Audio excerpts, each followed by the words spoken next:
Hello, everybody. Welcome to another stream with Miss Ali, my fellow Hootlings. Today we will continue to talk about lore and games versus general mythology and things, so I'll hope you enjoy that. I have with me here Mɪআপোsᴛʀᴏ. Mɪআপোsᴛʀᴏ? Yep. And Jenson Quinn. Hello, everybody.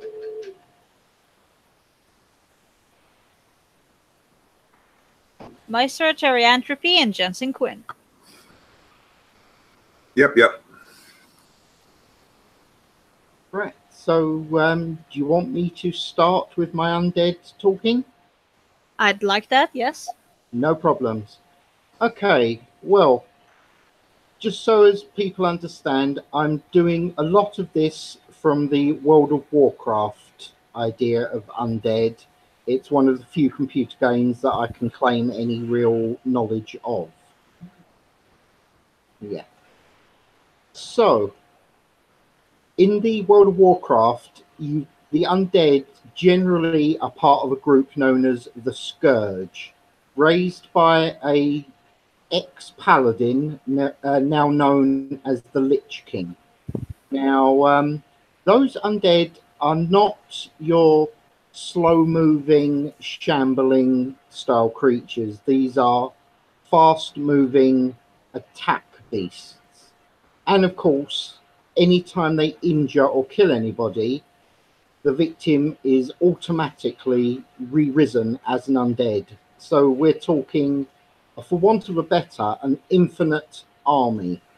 Quite a disturbing concept at the best of times.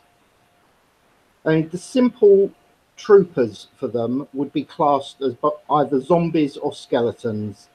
Very much your brain dead foot troops.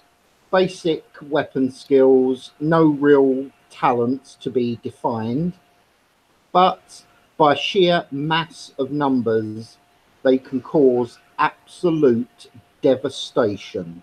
And of course, with their ability to infect, like I say, we have a more or less infinite army. The more troops you throw at them, the bigger they get.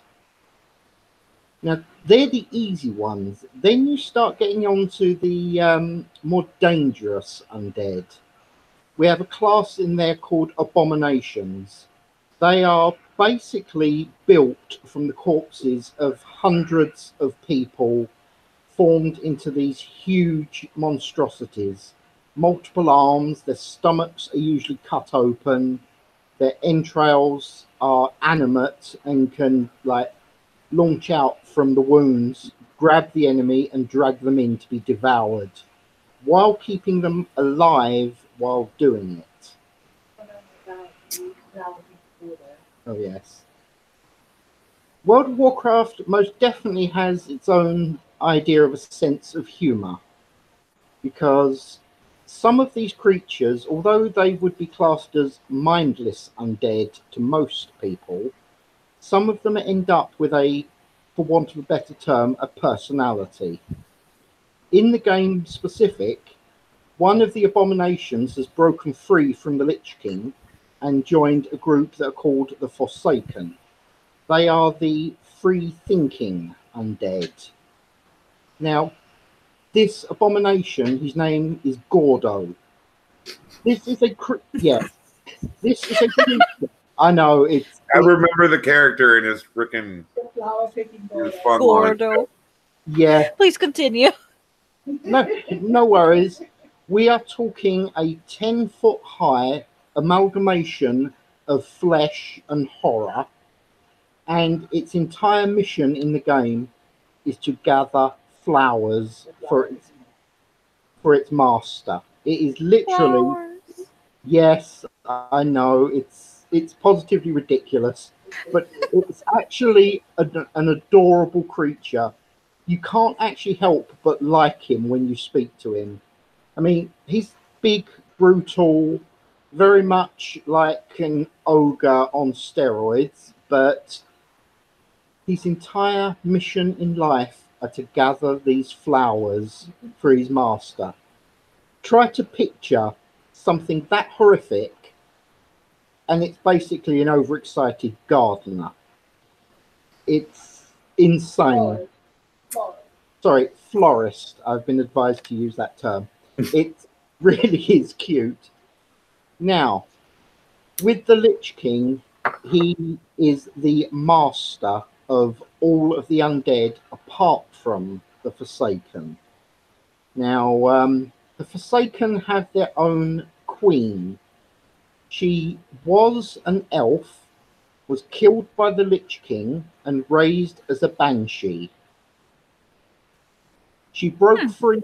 Yes, she broke free from his grasp, regained her sanity. Well, questionable, but you know that's the point we can move on to later.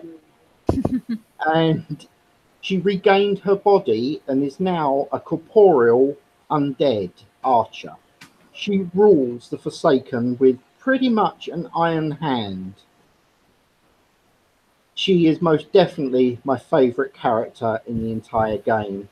And if there are any people out there that are fans of World of Warcraft, they may well be hating on me at this point because of what Blizzard has done with her character.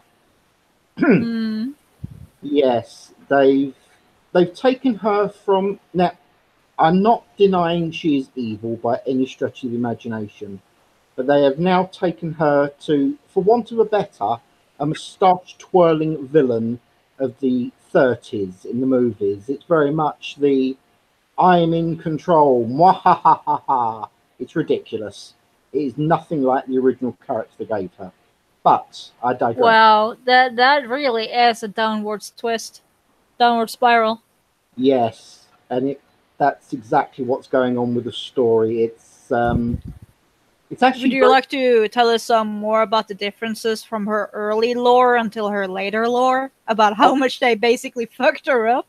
Oh, quite happy to. Right. Her original story was she was Ranger General of the Elven Army. The Lich King attacking their main city to try and get their font of magical power. She was leading the elves to save everybody. She was quite literally a hero. And he ripped her soul from her body, turned her into a pet banshee. Thankfully, because of other things going on in the storyline, which would take far too long for me to go into at this point, she managed to break free. At this point, her only wish was to destroy the Lich King. That was literally her driving force. She managed to help other undead break free, and they made their own faction called the Forsaken. Now, she, like I say, she was never really defined as a good guy once she became undead, but she was the queen to the Forsaken, and she actually looked after her people. She fought for them. She fought with them. If there was a war, she was there up at the front lines, not like a lot of generals who would just send their troops forward and let them deal with it. No, she was right up there with her bow, destroying things as she was going. Unfortunately, because of the way the game itself is, the Banshee Queen was she joined a group called the Horde. They are, for want of a, they are one of the two major groups in World of Warcraft. You've got the Alliance, which are more or less considered the good guys. And any Warcraft players out there are probably hating me. It seems like Maestro might have a comment for you on that. Yeah, the Alliance is easy mode, full of really pretty, worthless characters. Agreed. You know, kind of suck. Realistically, the whole reason that, real quick, the whole quick game lore, the whole reason in Warcraft 3 why the Horde even reconstituted itself was because the Alliance had them in internment camps where they were being just murdered incessantly for a generation and a half. I mean, the Alliance aren't good by any recollection. They're just the humans, dwarves, and elves, and therefore the popular ones. I don't respect the Alliance at all. But, Good. By the way, Quinn, Yeah. Cabbage says, "Fucking hell, you're everywhere, Quinn." Yep, you can't get rid of me. Blame Mad Dodge. Cabby, Yeah. blame Mad Dodge. Well, anyway, going back to the World of Warcraft lore, old lore to be specific on this. Oh, good, we've got other people that don't like the Alliance. I completely agree with Spooky Mage. The Alliance is trash, but I would say for the Forsaken, sir. For the Forsaken. Oh, we got some more comments. Spooky Magi says the Alliance is trash. Yeah, we've pretty much already agreed with that. Then he goes, "For the Horde!" exactly. Oh, yeah. Exactly. Right. The thing that people get wrong with the Alliance is they are actually surprisingly racist. And I know we're not doing this as a religious, but I'm actually doing this as law. Yes. Quite simply, if you are not part of their accepted group, you are the enemy and you have to be destroyed. Now, I'm not trying to suggest that the Horde are all that's glorious and things like that. They are full of some pretty brutal and savage creatures.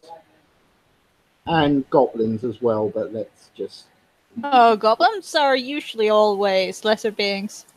Although, aren't there some games where goblins are supposedly hyped up to be big and bad?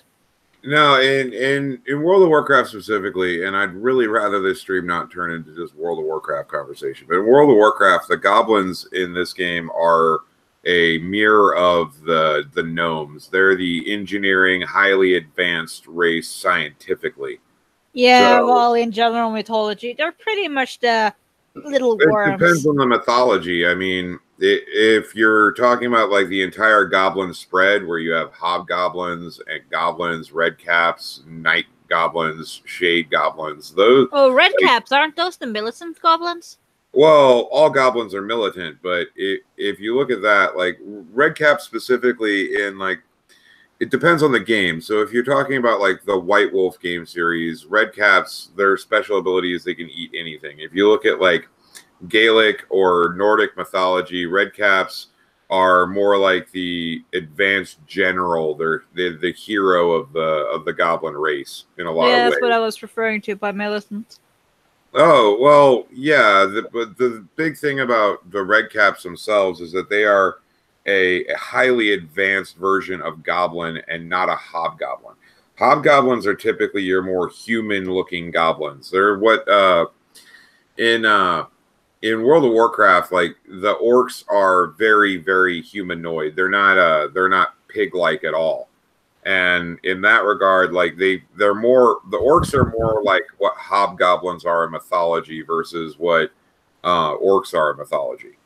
So I mean, it really depends on the mythology. Like if you get into goblin in Eastern mythology, for example, that's almost a generic term for any type of monster, is that it's a goblin, and then from there you give further specification. So it's more like an overarching class than an actual specific race of monsters. So I mean, it's really what game, what mythology are you talking about? In general. For goblins, but it more so than others. Like for example, the Forsaken are zombies and skeletons, right? Only in Western mythology, there's only a real big difference in zombies. If you're talking about sea zombies that specifically died at sea, and those are your very slow Night of the Living Dead style zombies because they're bloated with water. In Eastern mythology, zombies they're the dead that are raised with a magic charm. So it's like a talisman or a token on their head. It really depends on in what medium we're talking about in order to better describe them. But there's not really any difference between the animated skeleton in any game or anything. I mean, there's really not that much that's unique about a skeleton walking around. There's really not. So it really does depend on in what direct medium we're discussing. Oh, So, that's for sure. Although, Quinn, what do you have to say about skeletons not being that special? Actually, until you start getting onto the magic using skeletons, I completely agree. For want of a better, they're nothing more than bone golems, but without half of the enchantments that goes into it. They are very much a simple creature. Nice. I mean, as a great fan of necromancers, which I am, I completely understand the whole concept of you do need your foot troops, and that's what skeletons are good for. There's nothing special, but yet you just drowned your enemy in thousands and thousands of skeletons. Because let's be honest, in pretty much any role play or computer game world, there have been dead wherever you are. So raising them up from the ground, pretty much an easy job. yeah, I mean, like one of the other things that makes the Horde a bit more complicated, for example, is like there's an entire separate race that they made vampires. So vampires don't exist in the Forsaken at all. The Forsaken are quite literally just flesh golems plus, you know, skeletons and zombies. And until the last expansion I played, which was Lich King, I played a bit of Cataclysm, but Lich King was really the one that I finished. They have a demon, you know, in the Undercity, which is where the Forsaken live. You know, but if you get into the vampires are an entire other race, and they're what's left of the elves, which is where Sylvanas comes from. And I find that rather interesting. Sorry to interrupt you there, but Cabot says skeletons are just lazy golems? Question mark. I think we need to elaborate on what was meant to be said here. Well, no, it's just that a golem, for the most part, has at least in mythology and most games, a golem has a higher level of intellect for processing, you know, basic commands.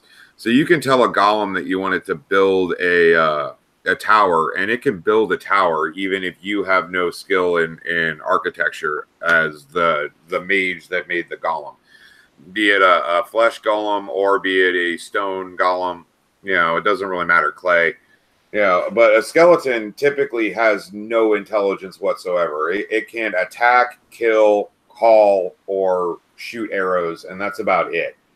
And it's not till you get up to like Death Knights or Liches or things of that nature, which are also skeletons. They're reanimated skeletons, but those typically have their own ego. And because they have their own ego, they have the intelligence of the person that they were raised, that was killed.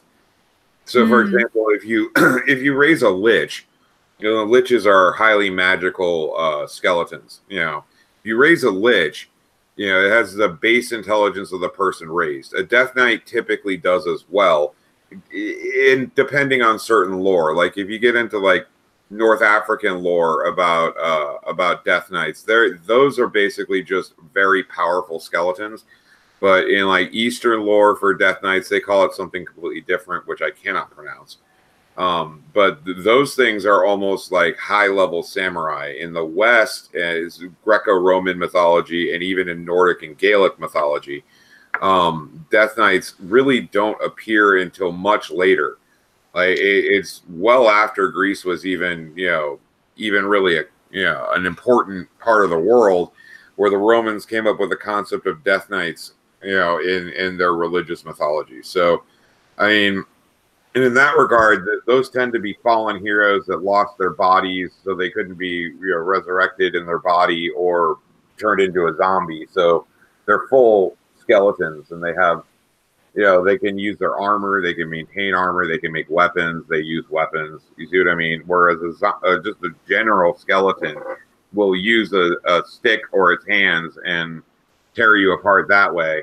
And, you know, you can't make them really do anything complicated like work a forge. Like they're incapable of doing it. They don't have the base intellect to be even able to process the command. So, I mean, yeah, that's reflected in most games too. Like The Forsaken is, since we mentioned World of Warcraft, don't use skeletons for anything but foot soldiers. Now they do have some Death Knights, and that's a specific class with its own history, and that's specific to the game. But they have some of those in the Forsaken area as well before the Death Knights were even released. Now, when it comes to like, Dungeons and Dragons, for example, you can't really do anything with a skeleton. It's your first necromantic spell that you get access to is Raise Dead, and Raise Skeleton specifically under the Raise Dead spell. And those things are they can work as a sentinel, and that's the most complex job you can give them, which is to have them alert you when something, enters into its field of perception.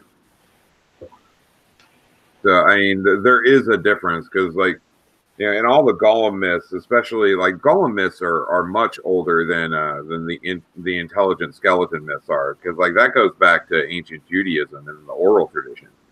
So, like, in that regard, like the Kabbalic Jews came up with the concept of that, where you write life on the inside of a clay statue and it comes to life.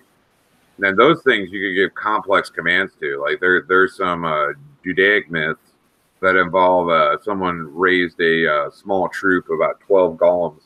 They built an entire city, without an issue, like paved roads and, a magical city, because the golems were tasked to do that. And the hero goes away for a year or two and comes back and his city's there because he could just leave them to do it, which there's no way you could do that with most of the basic undead.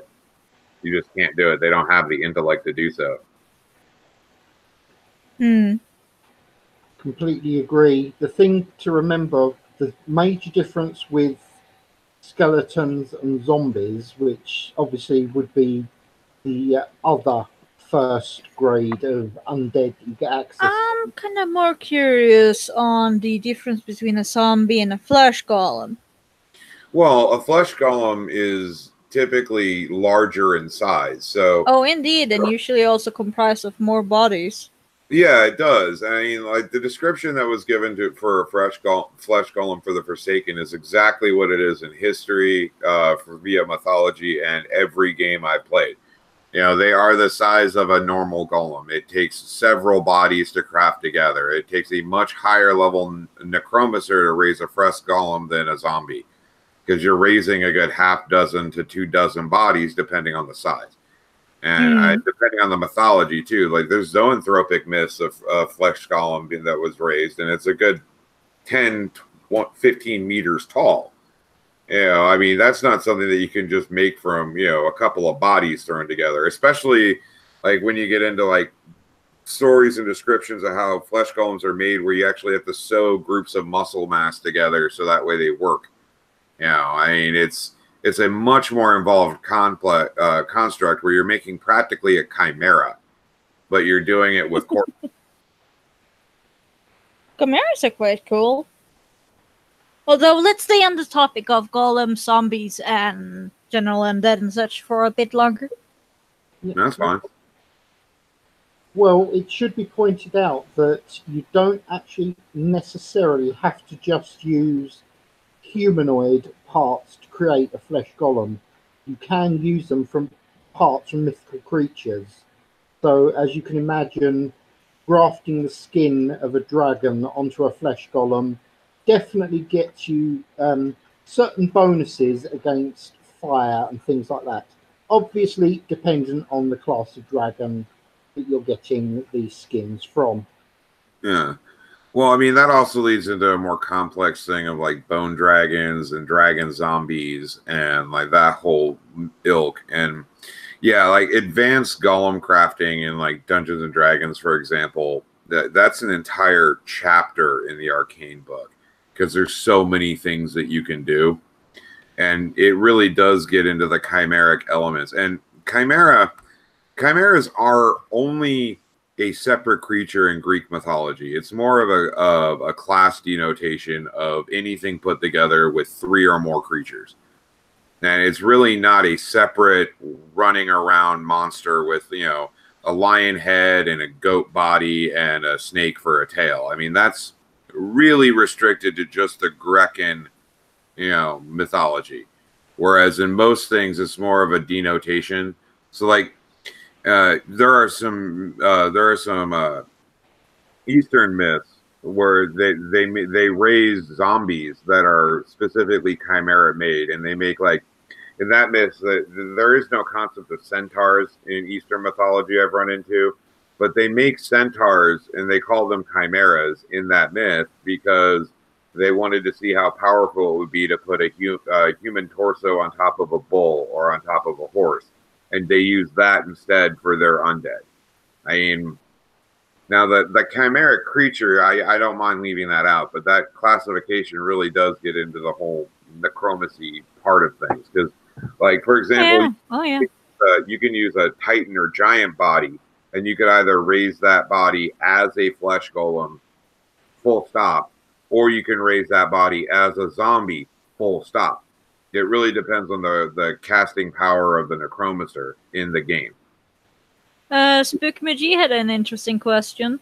So does that mean, depending on the work it's needed for, you can customize a golem to either be a tank, or incredibly fast? Absolutely. Like that's why like golem crafting itself got an entire chapter in the Arcane book, for Dungeons and Dragons, because there are so many options for it, and what you can do with it, and it's almost build golem to task. No, not to mention it's practically an ending field of resources for what type of material you could craft a golem from. Well, yeah, and I mean, we're not even getting into like homunculi, which is a very early concept of androids, which are magically created, non-living organisms, and you can make homunculi out of corpses as well. Yes. I mean, like the field of necromancy is very fun. I remember the homunculi or the homunculus, as it was called in Magic the Gathering. Yes. Oh yes. Do you remember that, Quinn? Oh yes, I was a big Magic the Gathering fan. There's a little trick. I don't know if it still works in the later editions of AD&D, but there was a wonderful trick you could do with flesh golems. You get 3 of them, attach them together with a chain and a copper rod sticking out the top of their head. You cast chain lightning. Now, when a flesh golem is hit by lightning, it gets speeded up. Now, the chain lightning, obviously connecting via the copper rod is your primary target, and the iron chain connecting them means it bounces amongst themselves. So instead of it just affecting just one with your chain lightning, every time it bounces, it's treated as a recast.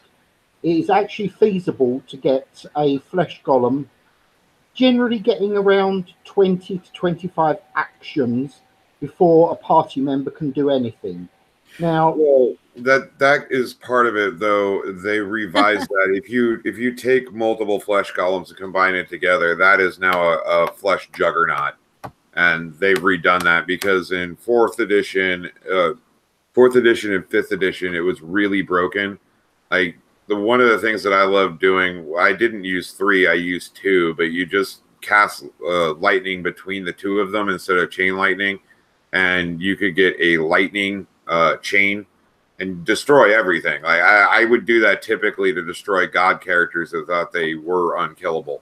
I was like, no, you're not. It doesn't matter that you're a lesser deity. Here's how I kill you. And I get, 5 attacks each golem and then a joint attack for each half attack.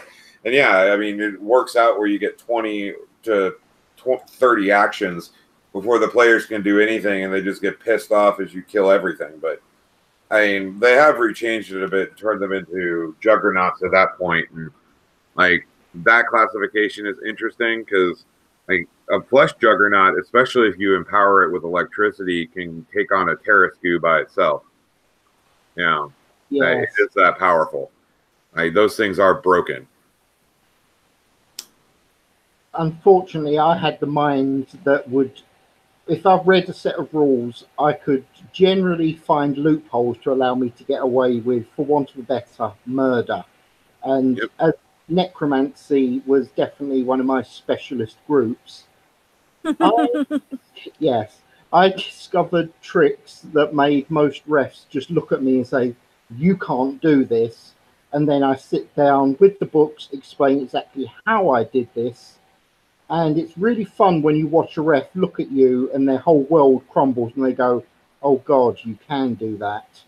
See, that's just a sign of a poor rep, because I mean, if you're actually filling the role of a dungeon master, you have the hardest job, because you need to make something challenging enough that 4 or 5 people have the real chance of dying, or else it's not fun. Yet you still need to make it possible for them to win and make it hard enough that they keep engaged the entire time. And yeah, no, I mean, like, now we're stepping into Dungeons and Dragons a bit, and like the most broken thing I found in that are like wishing rings, things of that nature. But yeah, no, I mean, that type of stuff is to be expected. Like, if you can't keep up with that, you're really not doing your job properly as a DM. I mean, yeah. I agree. How about Resurrection in D&D? Well, Resurrection in D&D is handled on 4 or 5 different abilities. Like, there's a Deatic power to do it, lesser what was that spell called again that demanded like 30 diamonds or whatever? Well, that probably is true Resurrection, because there are 3 spells that you can do with it. There's True Resurrection, there's Resurrection, and there's Raise Dead. Now, if you in another D&D session that I was a spectator in recently, one of the players got that, and then the DM was just like, okay, you get 1 free beam now, but after that, only 1 per in-game year. Because they weren't all berserk and wanted to resurrect all the people they liked. That's sloppy. That's a sloppy DM. That's part of the reason why the components are there. Because, I mean, honestly, you have a level 30 character with a treasury that's unreal, and he wants to cast True Resurrection 3 to 10 times a day, depending on their caster specialty. And they want to resurrect a village. Go right the fuck ahead. Show me how you spend this, and you understand that is not coming back into your treasury, and I will limit it off of your economic gain after you wipe out your standing treasury. I would not call him a lazy DM. It's more just that the group got a little trigger happy and he had to think quick. I guess, but I mean, that's why you have the expensive components. Like, that's part of what limits it, because most people don't walk around with, a couple million gold worth of diamonds on them. Wait, this I was nowhere of.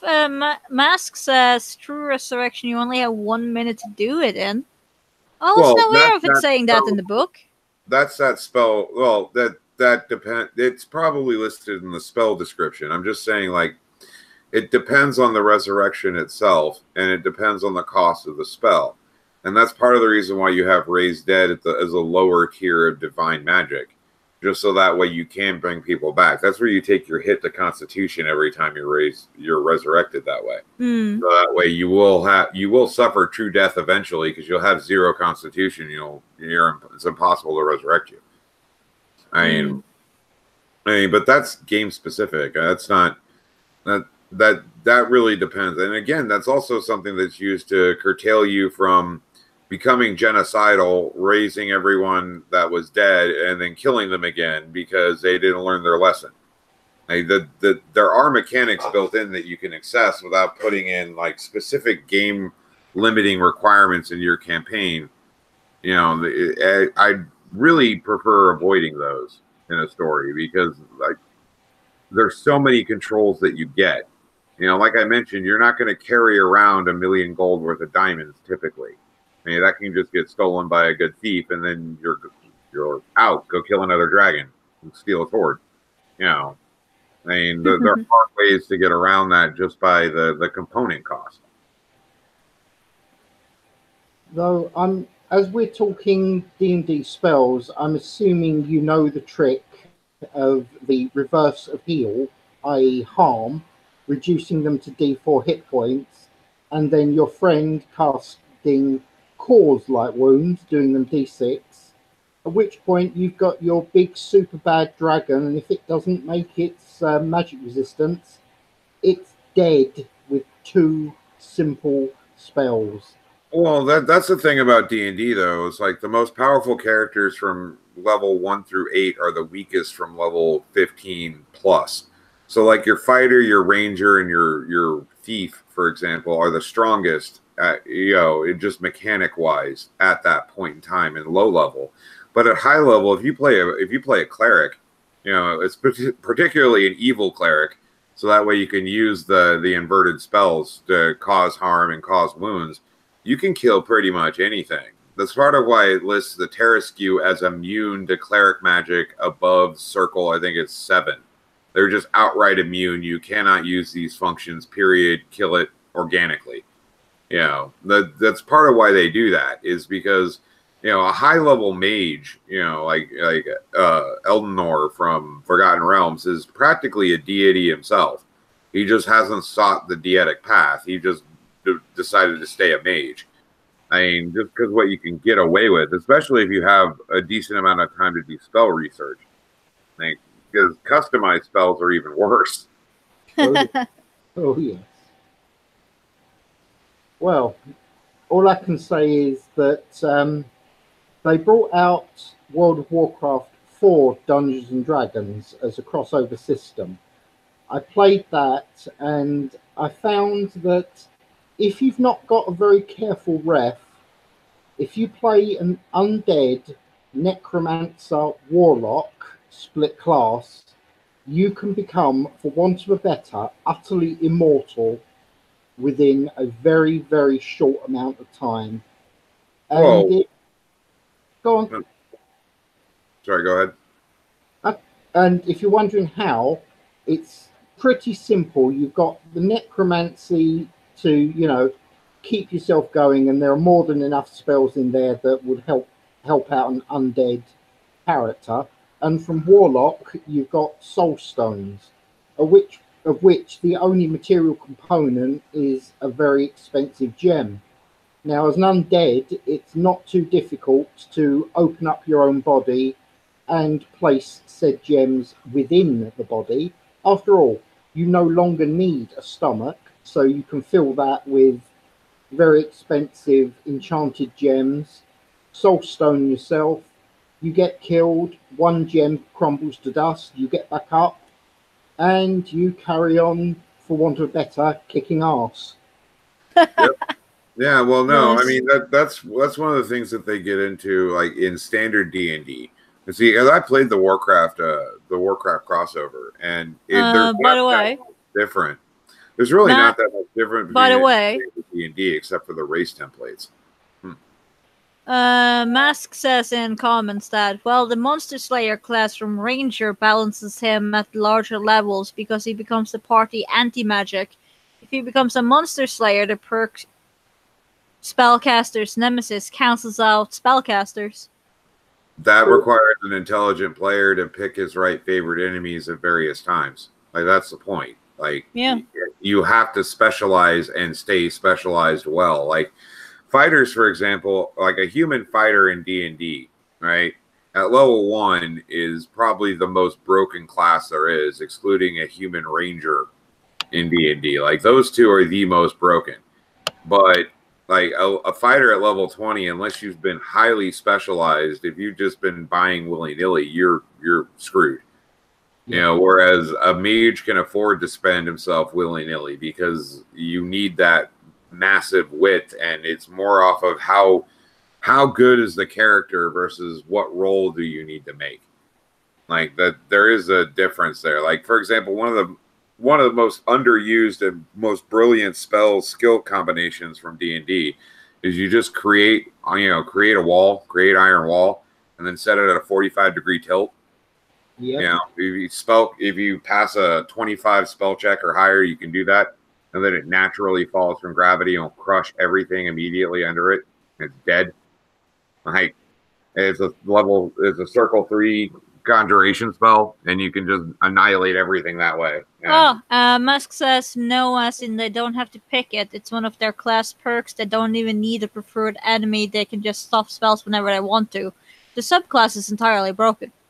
Well, that might be a subclass I'm unfamiliar with because I've never heard of that. So I'll just nod my head and pretend like I know what I'm talking about for that. Don't we all? Oh, I'm just saying, like the prestige class things they brought into 3.5 got very broken. I was referring to the nod and pretend like yeah. you know. Yeah. And there's a particularly malicious ref if you're, you know, a really unpleasant sort. There's a wonderful little trap that you can set up. Wall of stone on the floor. Under there, you've got an acid pit. In front of the party, you have an illusionary creature that you know that will scare the hell out of them. You make sure it's a very magical creature, so their mage steps forward and goes, "Dispel magic," which is really good when they're standing on this conjured stone bridge above an acid pit. It's amazing. That shouldn't work because the conjured the things in conjuration, once they become permanent, cannot be dispelled. That's part of, like, that's one of the things, because like if you conjure, like that iron wall example I brought earlier, you can then smelt down that iron and you don't get a magic weapon because it's a magic conjured metal at all. It doesn't work that way. Like, that's not how it's supposed to work at all. Interesting, because in second edition that was a pretty standard. Yeah, no, they changed that in third, and that's been standard since, because that's why almost every conjuration magic is duration permanent, because it conjures in as what it is, and then you're there. Mask has a follow-up comment to his previous one. It's from Xanathar's Guide to Everything, started in UA. The Unearthed Arcana, yep. I know that one. I don't. Oh, okay. Well, would you like to elaborate, Quinn? Unearthed Arcana, assuming that we're talking about the second edition, again, all of my knowledge with D&D is based on second edition. I didn't play any of the other ones, so this is why when Maestra's pointing out that no, it doesn't work anymore, I'm not actually going to argue him. I just make it clear that in second edition, not only was it a standard trick, it was actually an advised trick in some of the... I wasn't referring to the trick. I was talking about the class that Mask had previously mentioned. Oh, no. I know of several classes that are quite good against magic. I never knew that Rangers actually were particularly efficient, apart from obviously shoving an arrow through the mage's eyeball. Well, see, that's the thing in D&D. Like, they took the ranger and made the ranger a highly specified, almost Assassin's Creed style killer. So that's where our like favorite enemy works. So like, for example, if you take a level 1 ranger and you it's 5th evolution he's referring to. Okay. 5th edition, I mean, not evolution. Okay, never mind. In that case, unfortunately, my knowledge of it is absolutely nothing. Sorry, can't help you with that one. But going back to the whole undead idea, I mean, once you start getting into the higher levels of undead, the power rating of these creatures, if used by an intelligent, and by intelligent I can also define that as quite sadistic, right? You can do things that actually leave your players just standing there looking at you going, and what the hell are we supposed to do about this? So a good ref, no matter how malicious he is, always gives the players a way to deal with it, as long as they work together and, just for the novelty factor, actually start thinking and not just rolling dice. Your opinion, Maestra? Well, yeah, no, I mean, that's the thing. Like, you can do that with most of the character classes, but when it gets into magic, like, a high-level caster is a stopgap. You don't need to constantly be throwing, dragons and giants and the aforementioned Terraskew at them. You can just have a high-level mage.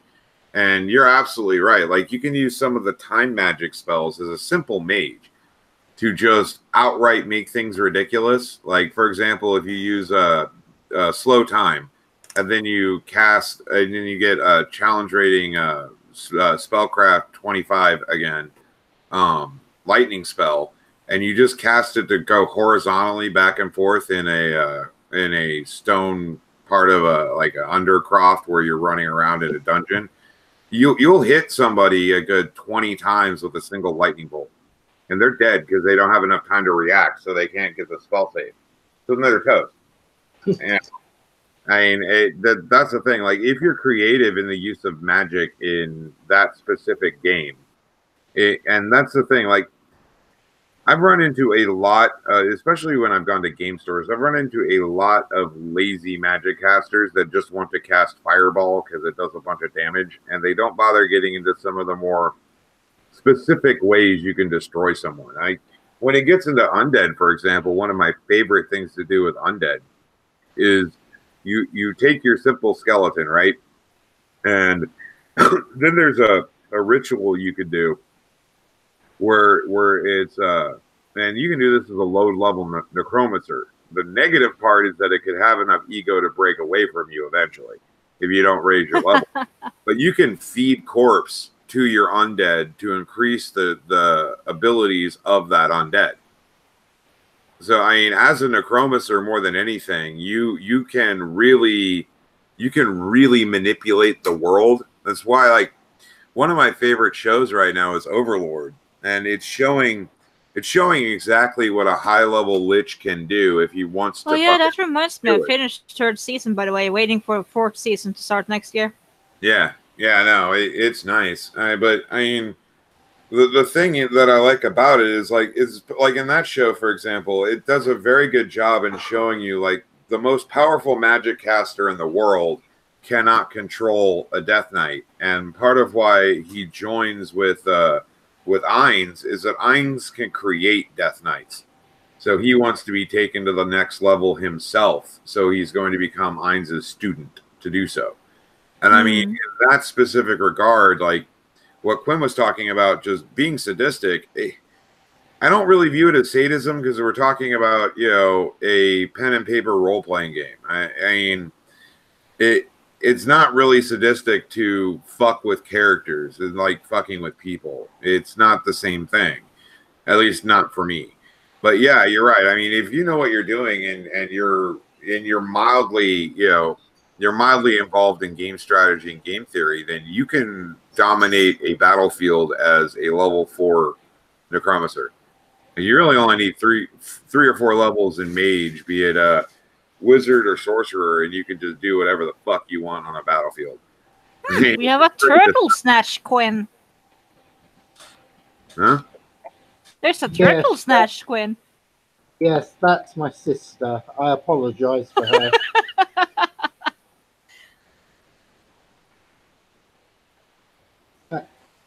Sorry, carry on, Maestro. You was. Oh no, I was just reinforcing your line about what you can accomplish as a necromancer, and that's my point. Like, you don't really even need to take a necromancer that high in level.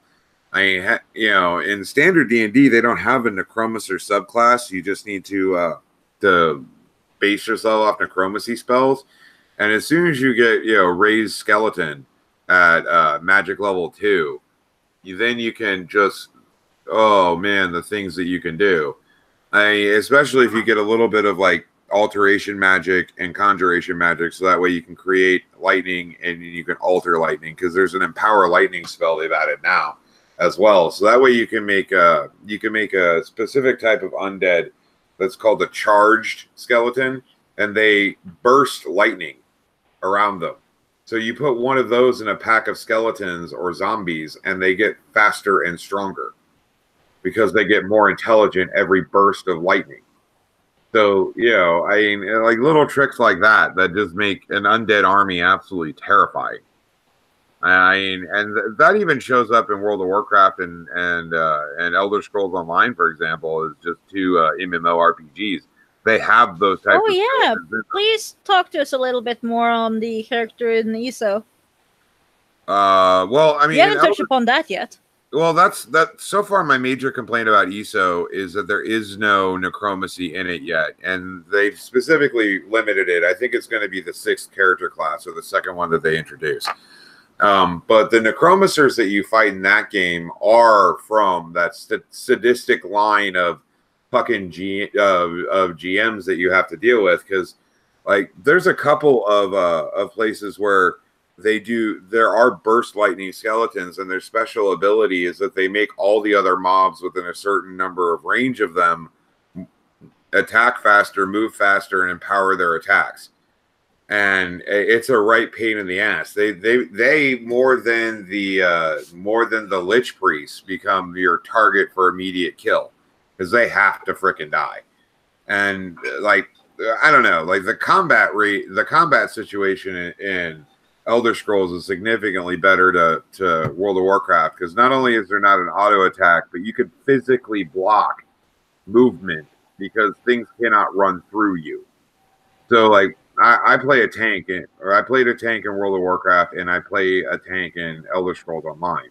And the major difference between the two is, besides the fact that your abilities only work for 15 to 20 seconds at a time, so everything's much more faster paced.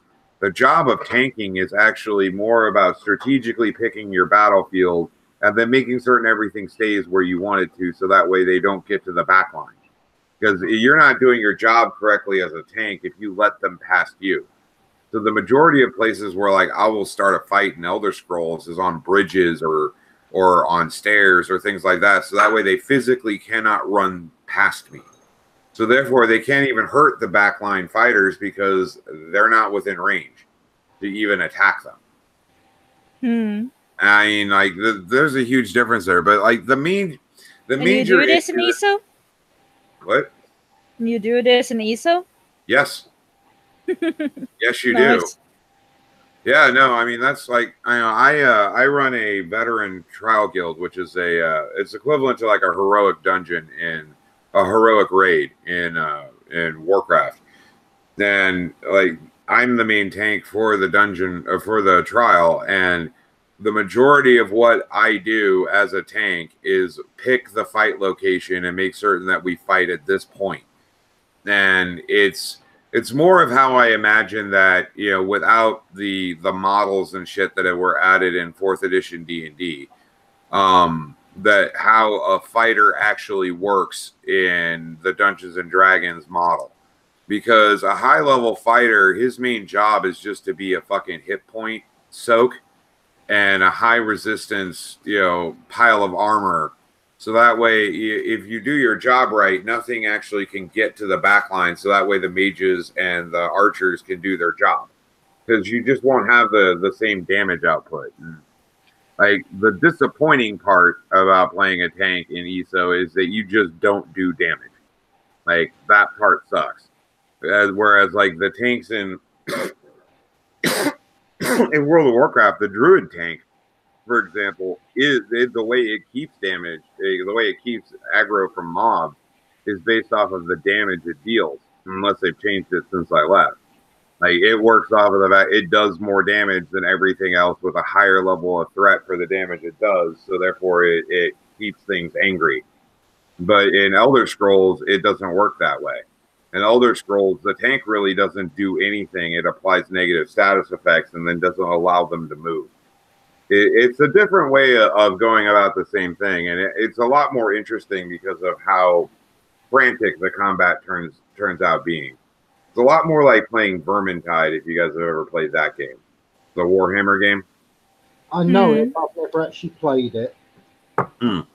Well, the combat in Vermintide 1 and 2 is incredibly frantic, and it's meant to be. You know, I mean, you're fighting against the Skaven, which is a were-rat race. And, you know, there's just billions of them. You know, that's their main advantage, is that they're more like a living version of undead. And in that game, it's just frantic. You cannot control the fact that there's mobs coming from every direction. And that's kind of what ESO's like. I mean, the major difference in ESO, though, is that mobs don't respawn. By the way, was that a sneeze? What? Did you? Turtle Snatch is asking if you sneezed. If you sneeze. No, did you sneeze? No, I had a cough, but Oh, okay, no problem. By the way, thank you for the compliment on my PFP.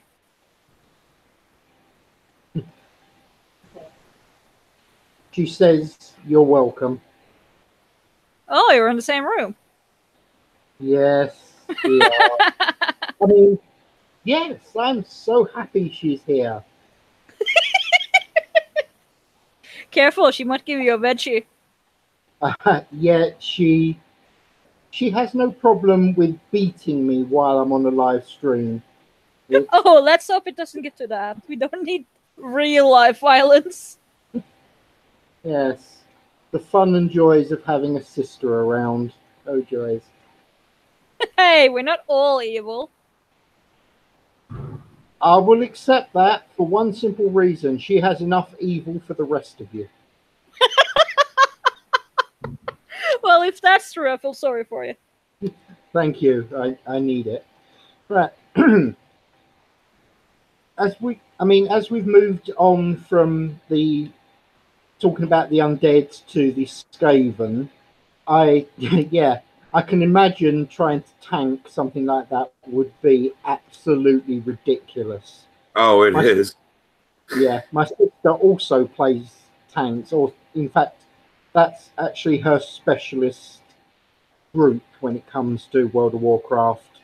Mm-hmm. So yeah, she's assuming you know the game, you would understand what a Blood Knight was, i.e., a Blood Death Knight. Mm-hmm. Mm-hmm. Yeah. Yeah, my 4 characters in World of Warcraft were Druid, Warrior, Death Knight, and Paladin. And all I do in MMOs is tank. Like, that is the main role I fill. And it not only is it necessary, and the mechanics of tanking are fun as far as like the group element goes, but it's also just the fact that strategic thinking is something that I find very difficult to run into in a pickup group. And I'd rather handle that because it's easier to deal with a poor healer than it is with a poor tank. I don't like repair bills. Oh, But I yeah. just noticed something. An hour in and I just noticed it. Am I still presenting only me? Yes. Yep. Why didn't I even say anything? Well, you don't Well, like it's your stream, you know. You can just dominate it with your owl. I guess it's on your channel. There we go, much better. Right, like I was saying, she plays tanks. In case you're interested, Maestro, you can now actually play monks, and they obviously have the tank option as well. Just thought you might be interested. In that. Yeah. I left World of Warcraft about 8 years ago. My favorite class is the Druid, and when they took away tree form, and Druids are now the weakest healers because of that, I left. And now I'm 8 years into Elder Scrolls Online, and I don't want to go back. I mean, the sheer amount of money I would have to drop in expansions just to play World of Warcraft is another major detriment as well. I totally understand, sir. But the Druids nowadays, yeah, they are probably the best healer you will ever get. If you They were the best healer you could ever get, unless they brought back tree form. I'm still not interested, though. Oh, no, tree form is now absolutely ridiculously powerful.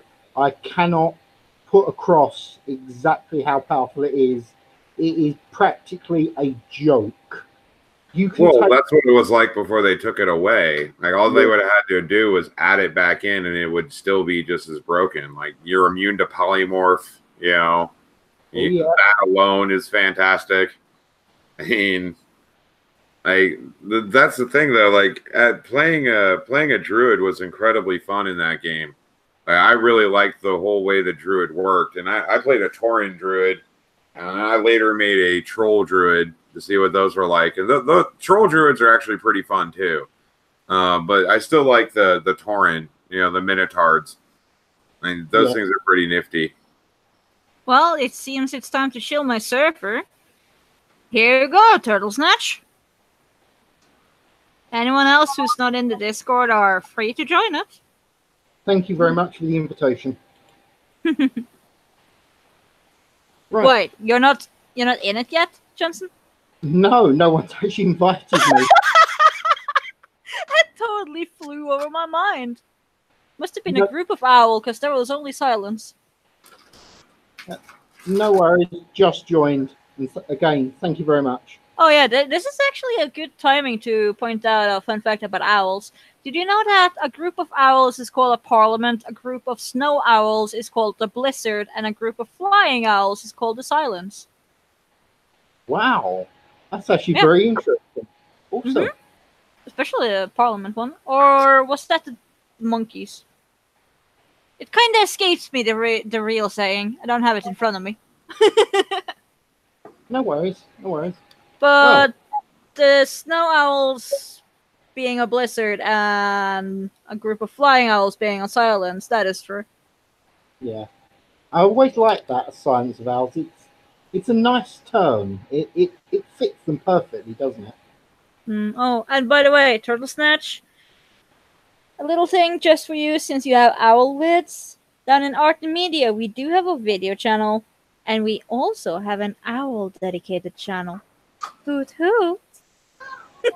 Oh, she looks very excited. Oh dear. I bet I just opened myself up for a spam. You may receive 1 or 2 pictures from her. She only 1 or 2? No. Yes, I am grossly under exaggerating that. Well, good thing I got staff then. Good. Right. So, as I was saying with the druid nowadays, the tree druid has actually become completely ridiculous. And the thing is even though it's technically a healer class, they have a great deal of very powerful blast spells that they can use in conjunction with healing. So you can imagine. Really? So then what's the point of the boomkin then? Like, what? Yeah, no. The thing with the boomkin is that they are very much purely based on damage. So while the druid tree form doesn't do quite as much as the boomkin, its survivability makes it ridiculous. Whereas the boomkin is, at the end of the day, an overexcited glass hammer. Does lots of damage, but dies if it's not looked after by the healer.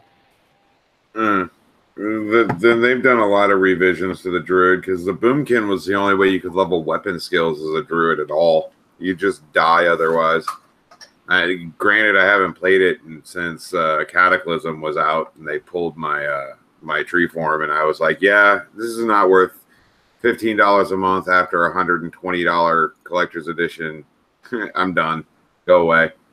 Totally understand, sir. But like I'm whatever you, no matter what it sounds like I'm saying, I'm not trying to push you back to World of Warcraft. I know how addictive that damn game is. But if you are a real fan of the druid, you may actually enjoy the new druids. After all, there's now new races that are active. With what, Baron? Oh, no. How about Zandalari trolls? Now, before you think, oh, I've seen trolls, that's nothing. How about their shapeshift forms are dinosaurs? Oh, okay. Now, the only other troll race that I knew of was the one they turned into a dungeon, because those trolls wouldn't rejoin the horde because you let in the blood elves. Yes, funny enough, it's the same group, but now the Zandalari have joined the horde. And in case you ever decide to have, I don't know, a brain aneurysm and rejoin the Alliance, there is now a form of human that can do druidic magic. So you've actually got human. What, the Worgen? Because the Worgens are technically human, even though that's where they buried their werewolf class. And yeah. Getting back onto Alliance racism, like the amusing part there is the only reason why the Worgen are still alive is because the Night Elves specifically brought them into the Alliance to keep them alive because they needed help. Like, I found that fucking hilarious, because the Worgen were going to be hunted down and killed by the Alliance until the Night Elves stepped in and said, yeah, no, we need these things. We need help. Well, without wanting to drop too many spoilers, you remember that wonderfully big tree that the Night Elves live on? Yeah. It's been burnt to the ground. Go Horde. Oh, yes. Go Fantastic. Horde. Yeah, the last little bit of story I read about was about how the loser in Outland came over to take over the Horde because, you know, Thrall went off to go be a shaman and save Azeroth from the Cataclysm. And then he killed the Tauren chief I liked, and I'm like, dude, the story has gotten really stupid. Fuck this. Like, this is dumb. I mean, the other thing though is like in Elder Scrolls Online, since we mentioned that one as well, the druid class in there is a really interesting take on the druid as well, because like yeah, the druid class in that game is called a warden as opposed to a druid, but it is still the druid class, and its class specialties are healing, as expected, ice magic, which is new, and animal summoning. So it's less of your shapeshifter druid and more I have a bazillion friends druid. And that's a nice little take off of the last time I played a druid in an MMORPG, which was World of Warcraft, which is I just have a bazillion shapeshifts I can do. Like here's flight form, here's speed form, here's cat form, here's bear form. In this you get bear summons, and then you get a bunch of different other things that you summon in to do damage as well. It's pretty interesting. I like the sound of those, actually, I have to say. Huh? I really actually like the sound of those. That's kind of how I actually saw druids in my head. Well, and here's something else that you'd like too. In Elder Scrolls Online, it does follow the Bethesda model where you can play any class as any ability, so that you can make a tank out of any of the classes. You can make a healer out of any of the classes. You can make damage out of any of the classes. So my main character is a Templar, which is their take on a paladin. And it's pretty awesome as a tank. It's also pretty awesome as a healer. And the damage version, which I just got to playing recently, is insane. But I love that fact. So you can take a druid and put him in plate mail and make him into a tank, and he's damn indestructible. You know, and you can do the same thing with the sorcerer class, which is a demonic summoner. You can do the same thing with the Nightblade class, which is the Nightblades are interesting. They're not a rogue class, which is what they were when the game is released. They're much more of like your health siphoner and shadow phaser. That's Shadow really what? Their primary. Oh, they're health siphoning and shadow phasers. So like phasers, yeah, they get to teleport, dip into shadow, dip out of shadow. They're a lot more ninja than rogue in that regard. But you can still, they work just fine in plate mail. They work just fine as a healer. They work just fine casting damage magic. Like, the thing that I like the most about Elder Scrolls is the things that you're after that matter the most are skill points and your champion points that you get from leveling. And skill points determine what you can do because it determines what your skills are. I'm a max skill point player. I have all 500 of them. So I can wear, on my one character, I can wear light, medium, and heavy armor, and I can use 4 different weapons if I want. Like, so I can do with my Templar anything I damn well please. I can put it in light armor and give it a destructive staff. So that would be lightning, fire, or ice staves, and then cast a bunch of magic. The same way I can put on medium armor and sneak around like a rogue and use 2 daggers and a bow. Like, it really depends on what mood I'm playing in. It's a lot more. It's more freeform for an MMORPG than I've ever seen. It's a lot more like playing, at least now, if you get to max level, which is, you know, in MMORPG, that's one of the things that you're after. You know, is getting the high end gameplay. Like, there's really nothing you can't do. I really enjoy that. And one of the other things I like too is like in Elder Scrolls, there's a specific zone that's under contest that the 3 different factions can go to war over.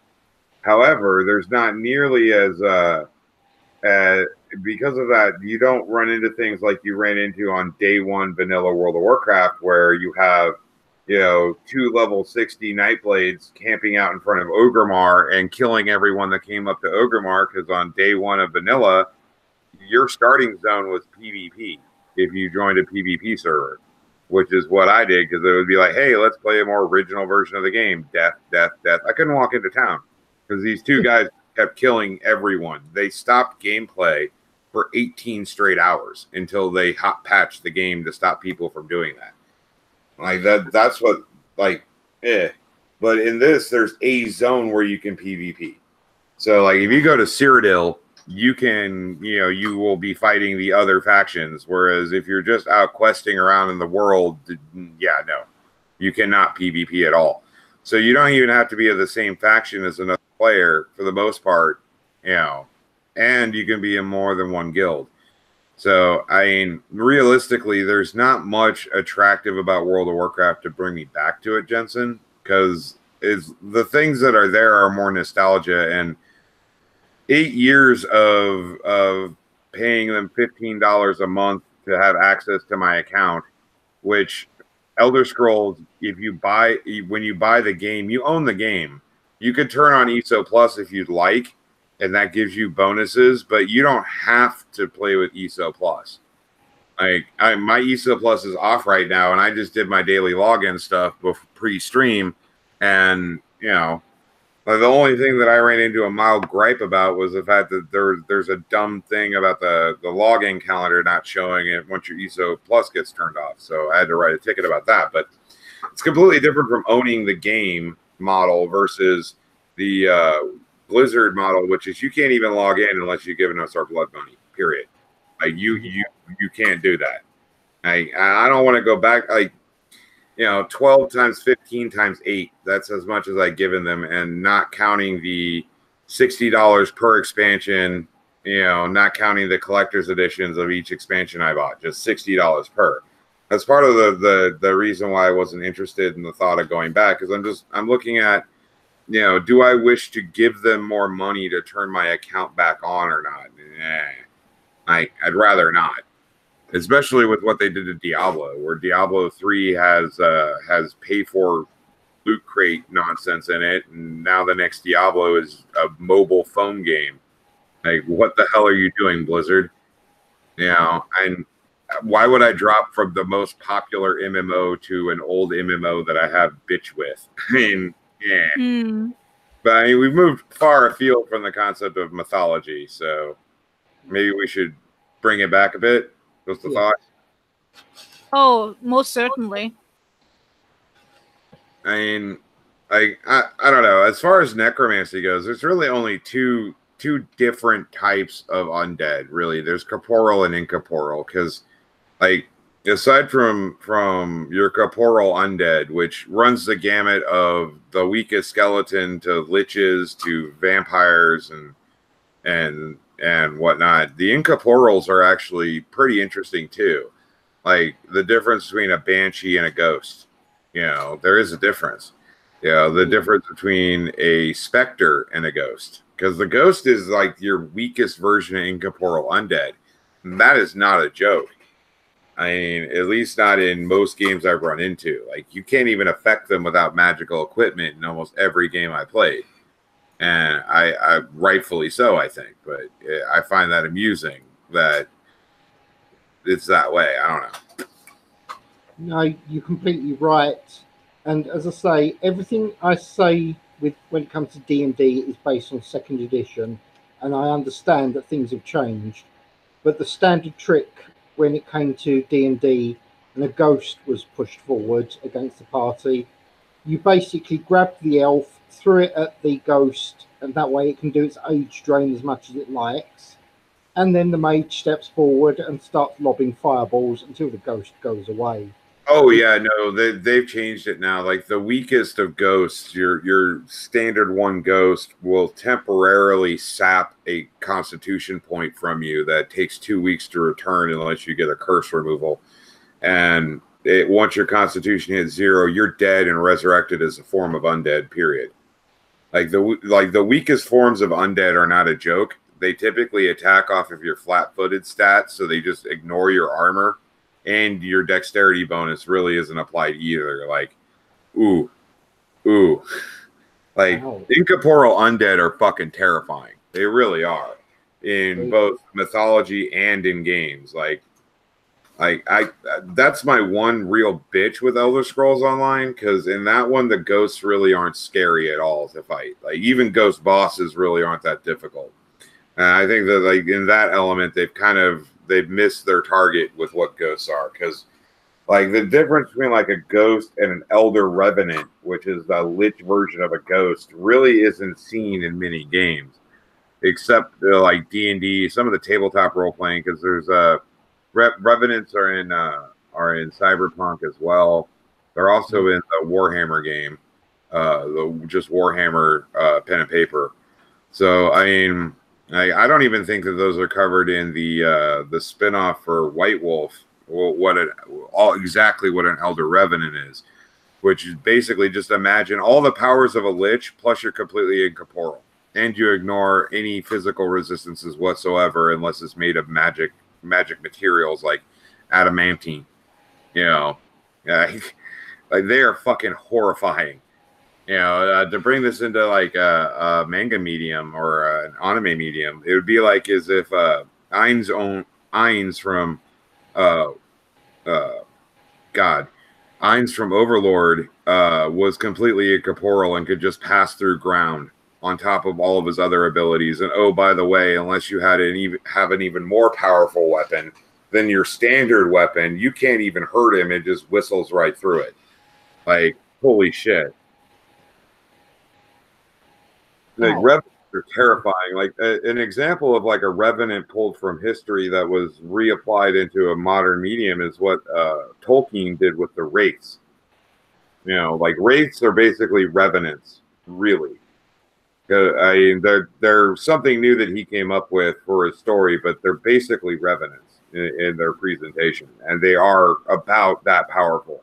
You know, where you can't even kill the leader of them unless it's a chick. Well, that's specific to that story, but most revenants are that strong. You can't even kill them. And the last time I looked at a D&D book, you can banish a revenant, and they work like devils and demons, where they're trapped for 100 years, and then they come back. But it is an epic campaign, and that's only if the DM wants to be nice to you and give you a way to actually kill it. I mean, they're pretty much invincible. Yeah, that sounds like a lot of fun for the party to try and deal with.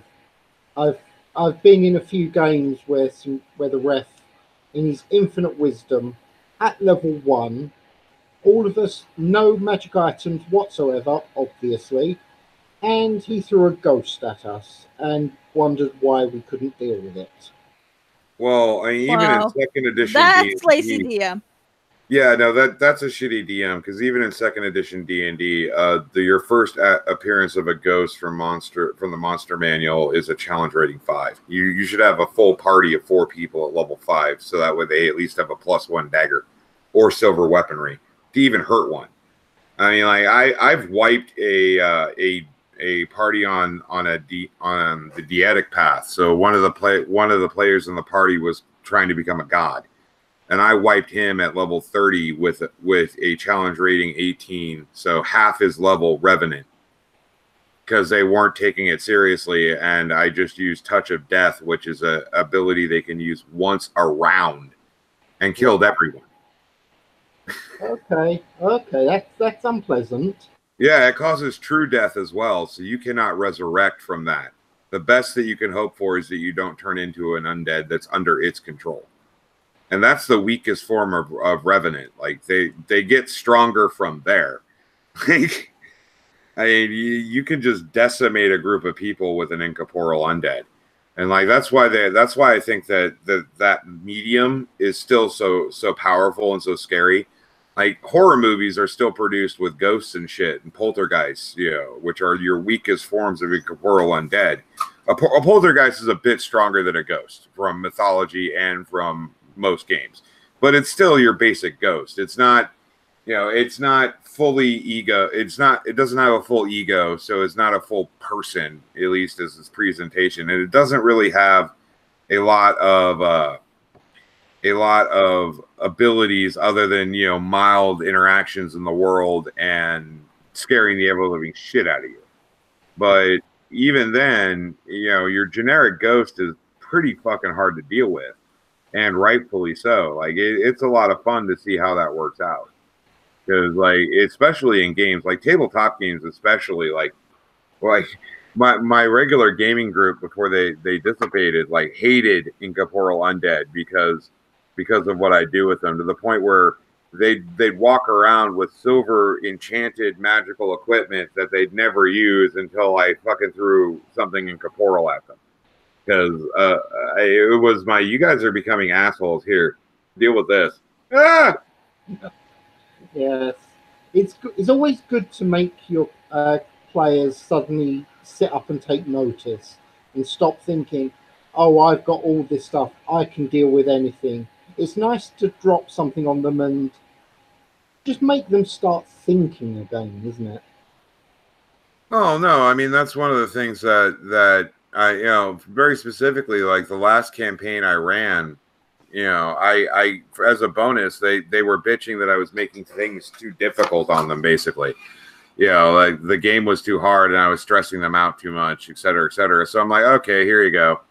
You know, so you know, you've been called into the kingdom on a subjugation mission because there, you know, an orc disaster has appeared, and they quite literally killed about 1 million orcs, and they had no issues at all, just stomping through them.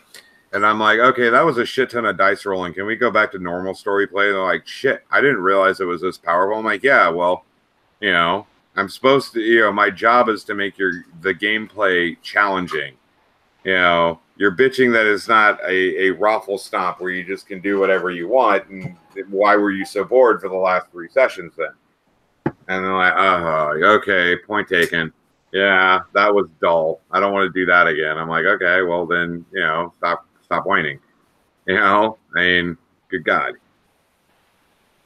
And we have finally gotten Madlib.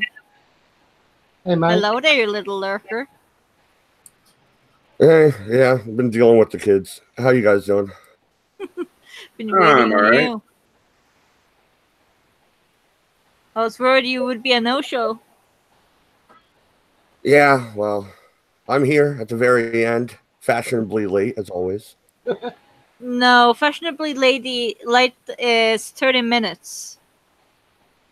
Not 80 minutes.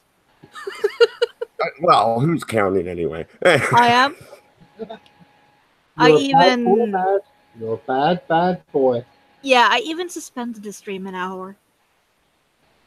You're late. Yeah, okay. Well, anyway, what are we talking about? Well, we've been Mythological ranting for a creatures long specifically. time about D&D in specific. Well, no, we're talking about incorporeal undead, and that's tying a lot into D&D, but And then moved over to that. yeah. But I mean, incorporeal undead are truly terrifying, whereas like your basic skeleton is more just horrific, but it's not anything I would view as frightening. Like that's one of the differences. Like We also touched on the subject of goblins and golems, and skeletons and lich kings. no, yeah, I mean, it really depends on the stream of mythology for the goblins, though, because I mean, goblins, unlike orcs, because orcs in mythology and orcs in most history, shy of the Warcraft series, are really pig people.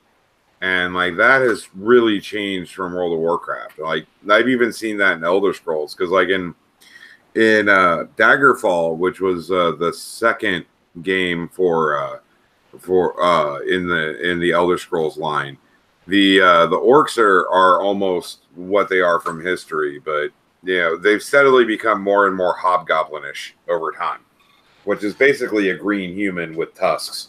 You know, that's a hobgoblin. And what makes a hobgoblin terrifying is the fact that it's as smart as a human, you know, but stronger. You know, almost like Almost like the Time Machine story, or if you're familiar with that one. Like what made the bad guys in that so frightening is the fact that they are humans, but they're stronger than human. Yeah. The Morlocks. The Morlocks. Yeah, I know the Time Machine. Very good book. Shitty movies though. Oh yes, that's why I made it very clear. Good book. Yeah. Well, yeah, that's the basis of what you missed over the last hour and a half there, Mad. Yeah. Well, I mean, when you're looking at like the Elder Scrolls series itself, I think Morrowind is probably the better game out of them. But I also like the lore from Morrowind as well, and the fall of the Dark Elves, pretty much. Well, Morrowind actually happens after the Red Mountain explodes, and the big thing about Morrowind that's different from Daggerfall, and why I denoted the difference, is that's when they switched to a 3D map. So instead of using pixels and sprites, because the major bitch I've heard from fanboy detractors of Morrowind and beyond, so Morrowind, Oblivion, and Skyrim, is the fact that the cities aren't as big as they were. And that's true. You can't model hundreds of thousands of buildings in a city like they had in Daggerfall. It just doesn't work. You can easily do that with pixelated sprites, but you can't do that in 3D modeling. But in Morrowind is an interesting game. Like it was fun. It really was.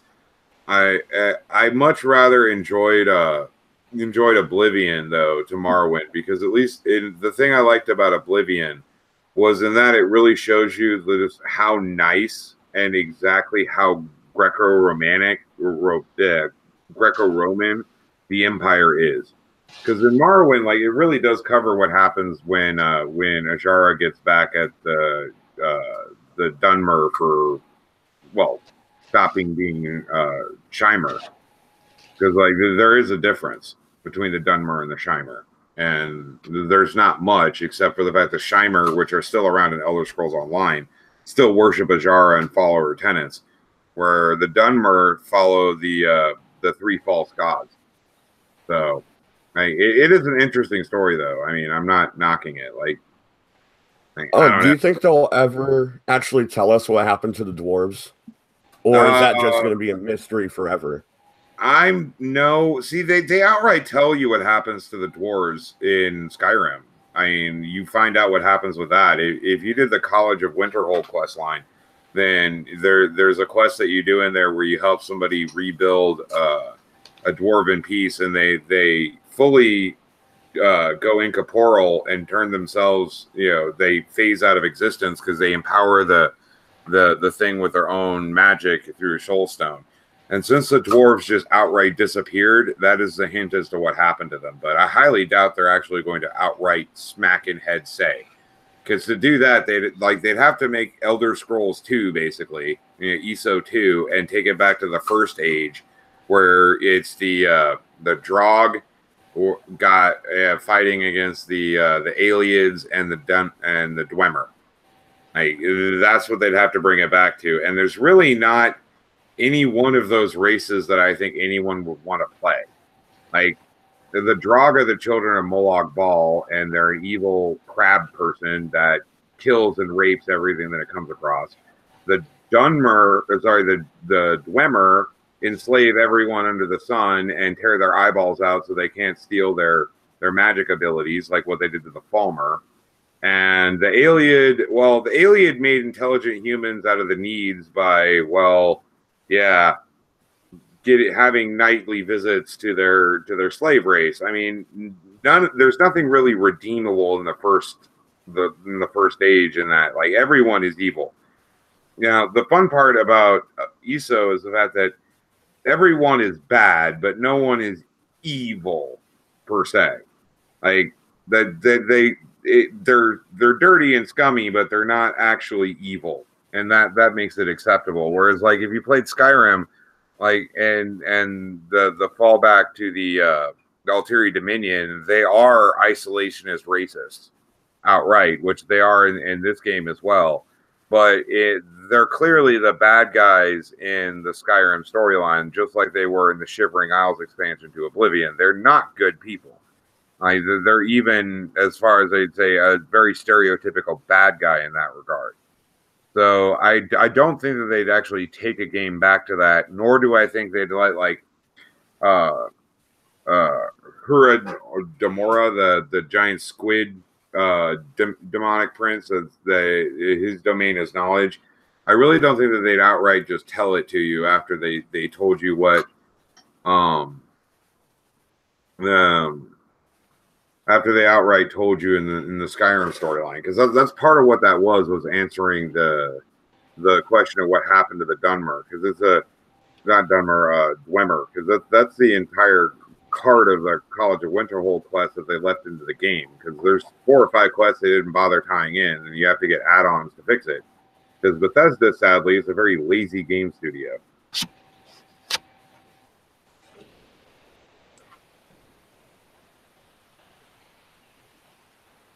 Okay, it seems we lost the Libertarian. Great. Oh, well. Maybe his internet cut? Yeah. He does have a lot of problem with that. And he's back. Oh, goody goody. That was weird. I went to unmute and the whole thing shut down. Odd. Wow. But no. One other thing I wanted to bring up. I really like the storyline in Skyrim where they with the expansion and the vampires and that whole thing. I wonder if they'll ever expand upon that and bring in more vampire houses. It's almost like they ripped off fucking Underworld, kind of. But, well, you know. Yeah, well, Underworld is a movie ripoff of White Wolf story, the Vampire the Masquerade, to begin with. But, yeah, no, in Skyrim there, like, the big thing that you have to understand is that in the vampire mythology in Skyrim, the vampires were created as an enslavement tool, vampirism itself, by Moloch Baal.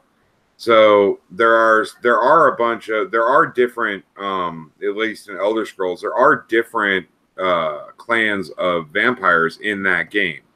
Now, you know, there's the overarching story of the original vampire and her desire to resist Moloch Baal, and what she has changed the disease herself and direct hatred of him. And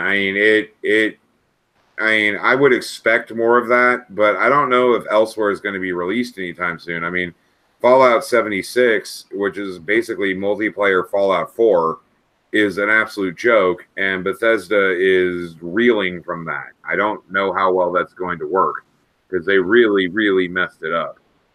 And I don't know what to tell you, because Elsewhere has been put on hold from last little bit of information I got about it.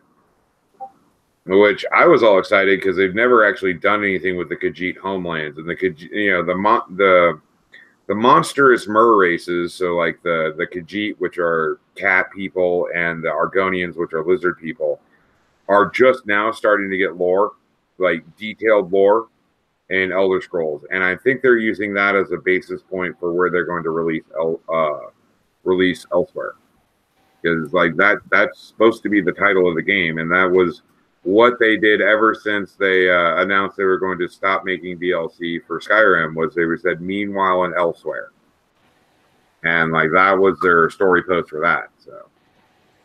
Well, from what I heard, they're waiting for the next generation console, pretty much the PlayStation 5 to come out, and then they want to put it on the next gen.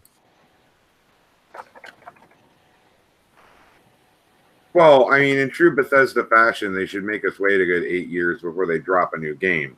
That's just what they've been doing ever since frickin' Arena came out, which was their very first release title, which is one of the first games I ever played was Arena.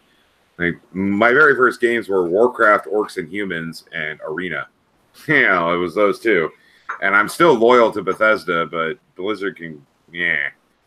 But the thing I like about Bethesda Studios, though, is they do a really good job of tying the real-world mythology into their game lore. And, like, one of the things I really like, you brought up the Dunmer earlier in their fall. The fact that there are only really 2 different species of intelligent creatures is kind of interesting. because you have Mer and Man, and like very specific. I like the fact that in that game, they basically give humans abilities. And that's typically not done. Typically what's done is that humans get the special power of being adaptable, and that's about all we fucking get. Is about, hey, you guys are relatively intelligent apes. You can figure stuff out, and you don't necessarily die from weird things. Cover yourself in nuclear goo, and you get special powers. Now, but there is an actual racial difference between the Nords, Red Guards, and Breton. They have different lineages. They are separate races of humans. Same with the Needs, which are where the Breton come from. You know, so I mean, the racism that you can I'm allowed to LARP a eugenics promoting genocidal Orsimer orc character.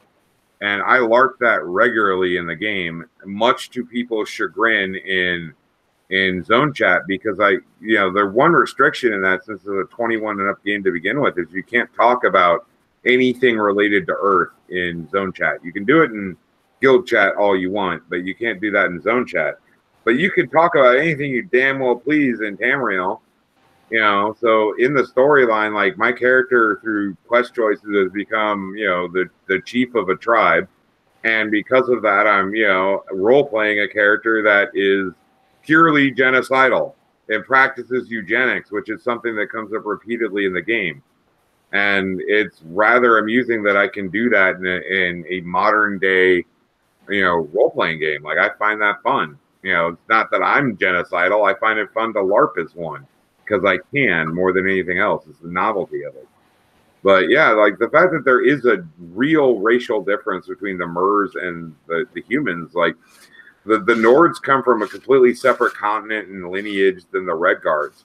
And they are completely different races of humans. It would be like if Homo sapien and Neanderthal were still running around together in modern times. There would be a difference.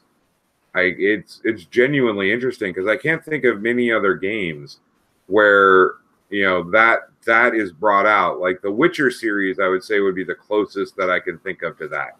And even then, there's not separate races of humans. I mean, it's interesting how they do it.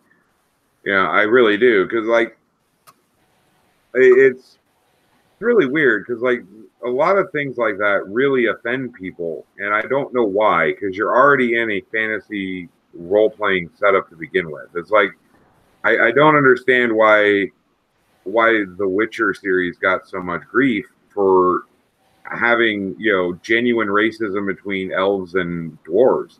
Like, do you think that those races get along together? One loves the woods and the other one loves technology and loves burning wood. I mean, do you think they like each other, really? I mean, I don't. I think they'd probably hate each other just because of the ways that they live. Well, if you take it back to the standard of Tolkien, which most, not all, but most role-playing games, especially fantasy, come from, there is an absolute hatred between the elves and the dwarves. It's literally written into their DNA, because so-and-so's great-great-grandfather was killed by so-and-so's great-great-great-grandfather, and it's just an ongoing grudge thing. So the racism is actually perfectly valid between those two races. Well, I mean, Tolkien is the father of modern fantasy. Like, you cannot get away from the things that he created in his books. And I love the fact that he came along and did it, because if you read any fantasy fiction prior to Tolkien, it is exceedingly boring. And it is mostly just like a historical fiction with your occasional ghost or a vampire in it, and that's it. Post-Tolkien, you have entire world creations where, a lot of stories that I've read, books I've read, they almost end up, good ones almost always end up creating a companion history book, like the Silmarillion, because like that book was boring as hell to read, but it was simply a history of Middle Earth, so that way you could understand why these events are transpiring. It was really boring as a fiction book, but it was almost needed as a companion model to the other books he made. And since he did that, a lot of other authors do that as well. Oh, yeah. Mad, you're staying quite quiet.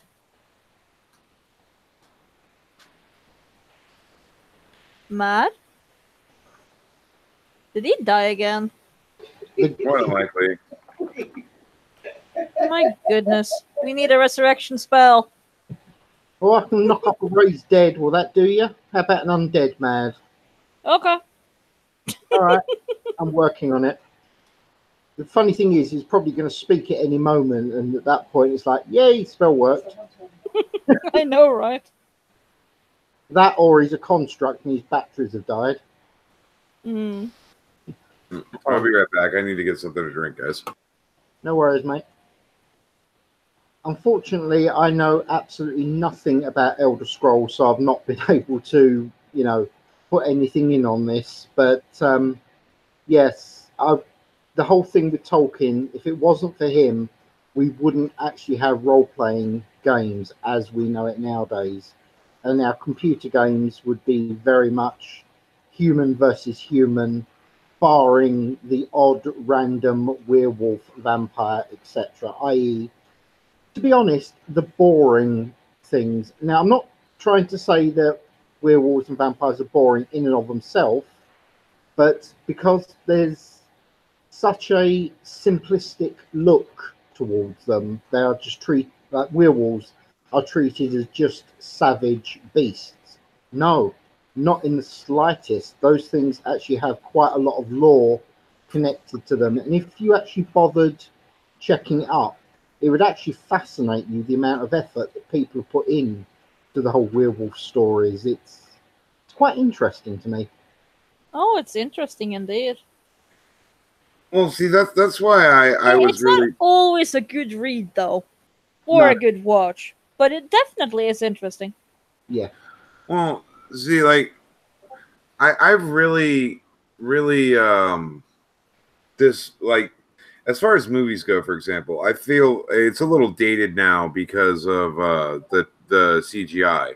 But when it was released, the most impressive werewolf I've ever seen was the one in Van Helsing. Like, that looked and felt like a werewolf. Now, the movie itself was kind of dull and lacking as a PG-13 movie, but the werewolf was done correctly, and they're not, like, depends on the fiction. Like, werewolves from, like, Eastern mythology are hyper intelligent.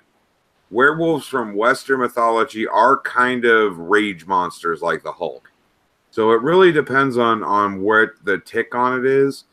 But I mean, Underworld did do a pretty good job in the first movie of splitting the difference, although they fucked up the werewolf transformation terribly. But that's not... There are some discrepancies, though. There's the Native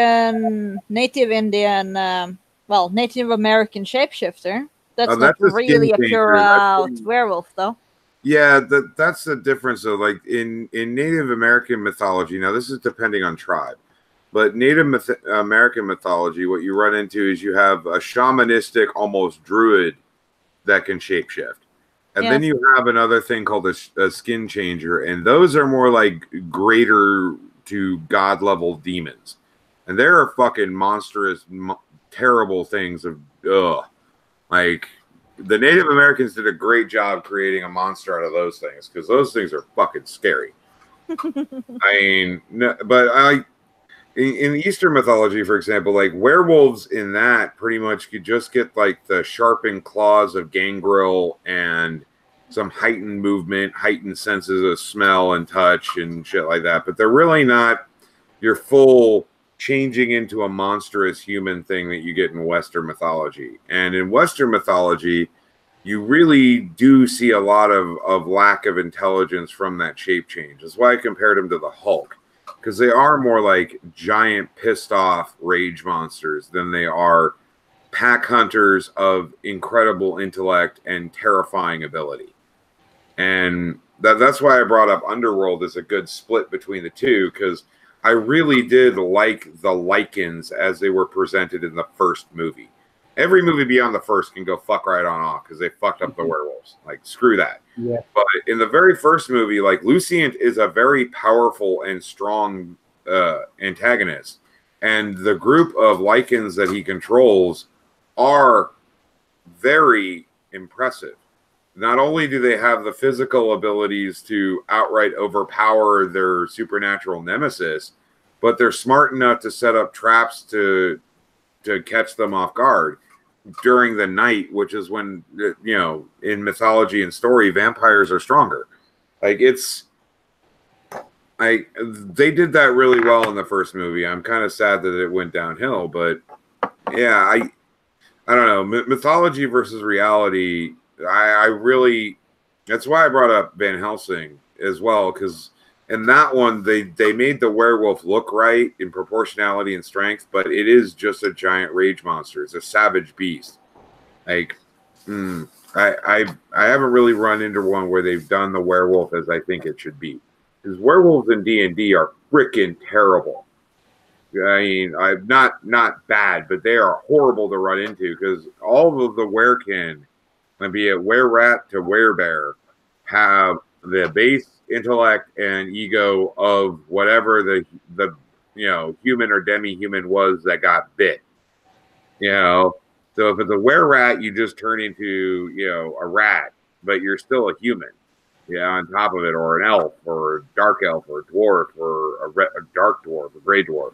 You know, oh man, and the werewolves in D&D, like just adding a werewolf template onto a standard bad guy could make him completely and totally unbeatable. Because, oh, you don't have silver weapons, oh, you don't have a +4 magic item or higher, yeah, you can't hurt him. He tears you apart. You're dead. You can't even harm him. You can't even be a nail file for this guy. You're gonna die. Yeah, I completely agree. Though I have to say, I did like the fact that they gave monks the capacity to injure creatures that could only be affected by magic weapons at later levels. That was a nice touch. I'm sorry, I mean, what? I missed that. What was that? Well, in second edition, when they brought the monk class in, they actually gave them the ability at the higher levels to actually injure creatures that could only be affected by magical weapons just with their hands. No. That's the beauty of the class. That's why I'm kind of interested in playing a monk, but the tie-up for the new classes they're going to be releasing in ESO are monk or necromancer. So I don't know which one it's going to be, but like the monks in D&D, at least in 3.0 and beyond, at level 4. So in ESO, which character are you most hyped for, the monk or the necromancer? Necromancer, because that's the only core class that they haven't touched on, because in every game you could raise undead, and you cannot do that with any class at all in the game. And they're reserving necromancers purely for bad guys, and I don't understand why your base player class would get raise undead, raise zombie, etc., in the Skyrim games otherwise. You know, but the monk in D&D is pretty awesome, because at level 4 you get Silver Fists, which lets you affect incorporeal creatures, and then they get stronger and stronger from there. And yeah, I loved that fact. So that way, like, a monk himself needs no weapon. You know, you cannot make a monk unweaponed. It sucks from a storyteller perspective. Because if you get bored, you can always do the thing in D&D where, yeah, your shit's stolen by a lesser god. It's in this treasure chest here. Have fun running around with no gear on, and let's see how weak you are. A monk is like, okay, sure, I'll go after my prayer beads and quarterstaff then. And I'm like, fuck, everything's going to die. There's not a goddamn thing I can do. Shit. Because you just cannot stop that self-improvement thing at all. Well, simply put, I've actually had monk characters. I do highly appreciate them. And I had a ref who, in his infinite wisdom, decided to have a character that was all about the disarming of the party. So you've got the paladin standing up there with his holy avenger with a big grin on his face, and then that goes sailing across the room.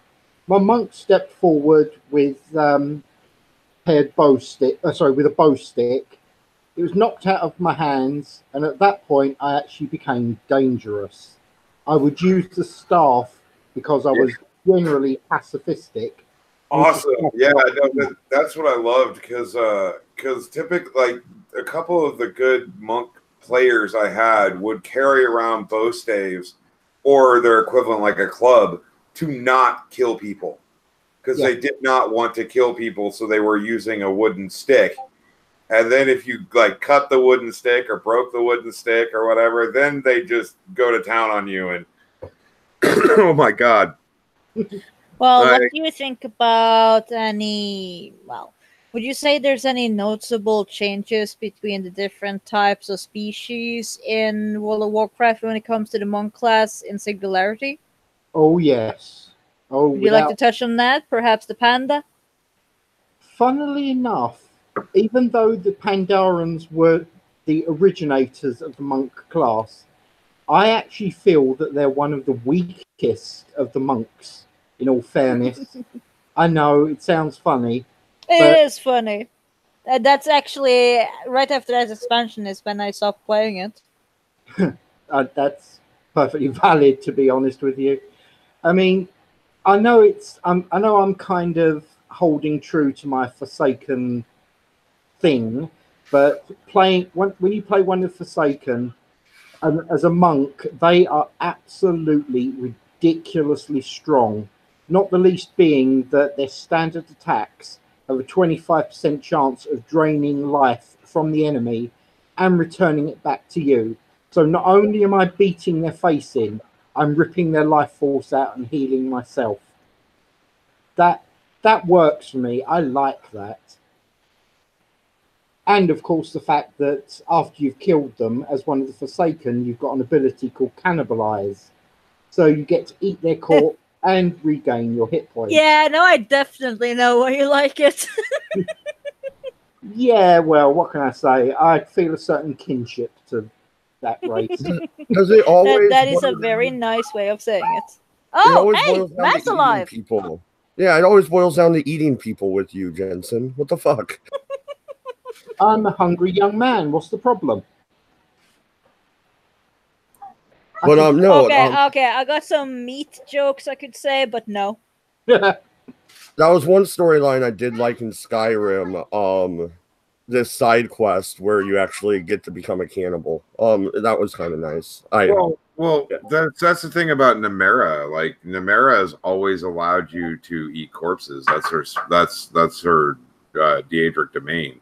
So getting Nemera's ring gives you the cannibalize perk from Fallout 3. Then you can heal yourself off of bodies. But you had cannibalize in Oblivion. Hell, there was cannibalize in Daggerfall and in Morrowind, because that is specifically her area of demonic control.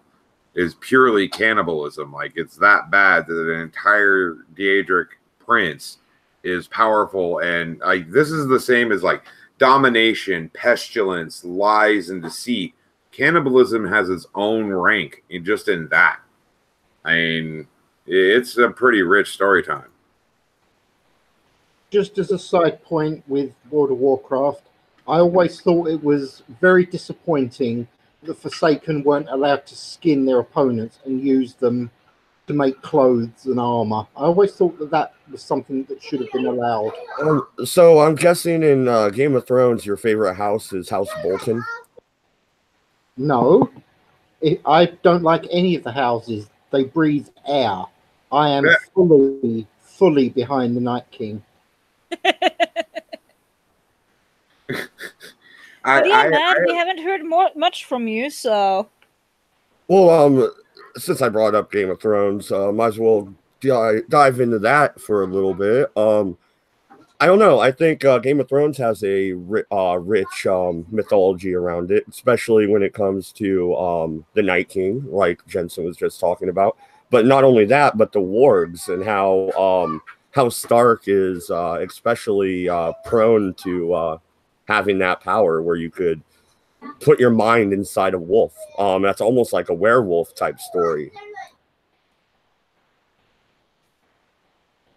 I can see your point there. I mean, to be honest, for a lot of role-play games, I suppose you would consider them a form of druid, in all fairness, because, like you say, their kinship with the beasts, and remembering that it's not just wolves, as shown with Bran and his thing with ravens.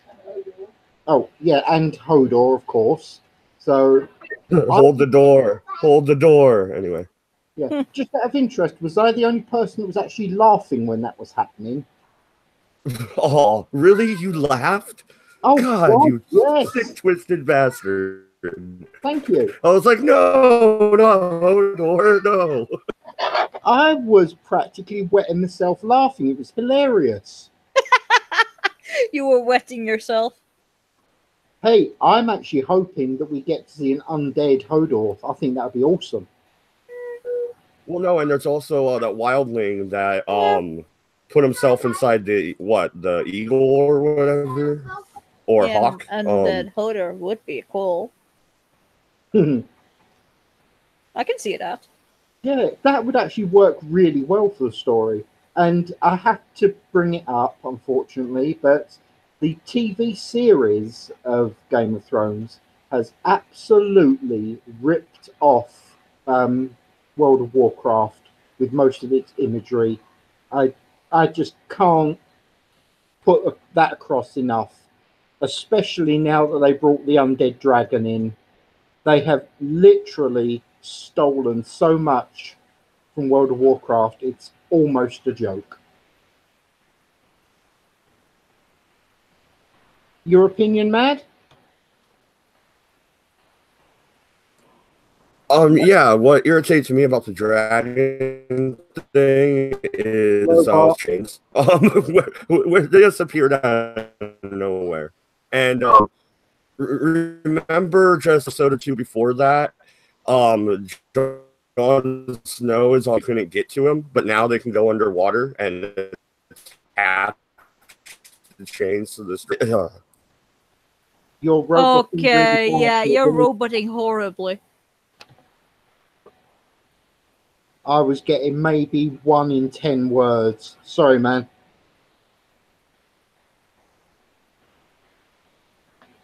Well, as I say, I can only base this on the TV series. I've not actually read the books, and yes, I do understand that the books are not necessarily anywhere similar to the TV series. But is that better, or am I still breaking up? Oh no, you're better. Okay, was when they did the whole dragon thing, they have chains and they're able to go underwater. When an episode or two, Jon Snow is in a boat, get to him, because they can't go in the water. So I mean, the plot holes are gigantic. Yeah, you're roboting again. Sorry, dude. The problem is he actually sounds like he's actually making a really good point. Yeah, that's the worst part of it. Like, we kind of want to hear him this time. Oh, yeah.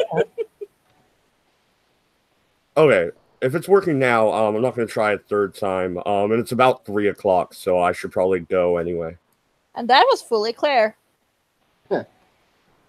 It's the moment you start talking about Game of Thrones, the whole hangout hates you. No. What happens is it hears Game of Thrones and it throttles Mad Dog's internet. It's a giant packet sniffer, is what it is, I think. But yeah, we are reaching the 2-hour mark. So, any final comments before we do outros? Well, my final comment would be very simple: for the Forsaken. For the Horde, man. For the Horde.